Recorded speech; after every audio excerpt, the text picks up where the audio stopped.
আপনারা দেখছেন বিকে টিভি, কোটি মানুষের কথা। আজকের সংবাদ।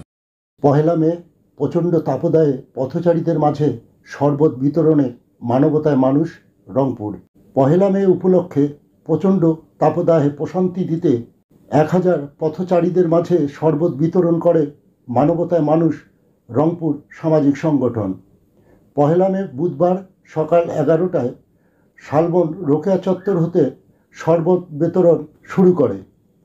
পায়রা চত্বর, জাহাজ কোম্পানি মোড় ও বঙ্গবন্ধু চত্বরে 1000 শরবত পথচারীদের মাঝে বিতরণ করে মানবতায় মানুষ, রংপুর সামাজিক সংগঠন।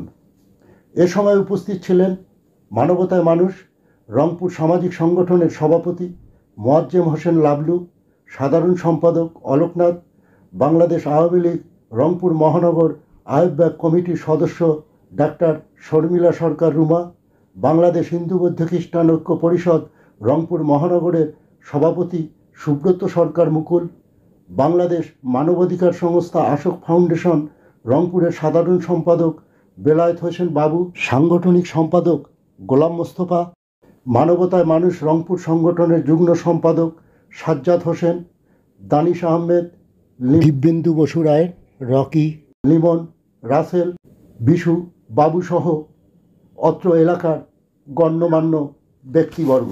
মানবতায় মানুষ রংপুর সংগঠনের সভাপতি মোয়াজ্জেম হোসেন লাবলু বলেন, তাপদাহে জনজীবন অতিষ্ঠ। মানুষের প্রশান্তি দিতে আমরা 1000 পথচারীদের মাঝে শরবত বিতরণ করলাম। আমাদের সংগঠনের স্লোগান হচ্ছে হাঁটি হাঁটি পা পা। এই স্লোগানকে সামনে রেখে মানবতায় মানুষ রংপুর সংগঠনটি মানবতার সেবায় দীর্ঘদিন থেকে অসহায় মানুষদের পাশে থেকে সহায়তা প্রদান করে আসছে এবং ভবিষ্যতেও করবে বলে আশাবাদ ব্যক্ত করেন। ধন্যবাদ। বিকে টিভি, অলোকনাথ, রংপুর।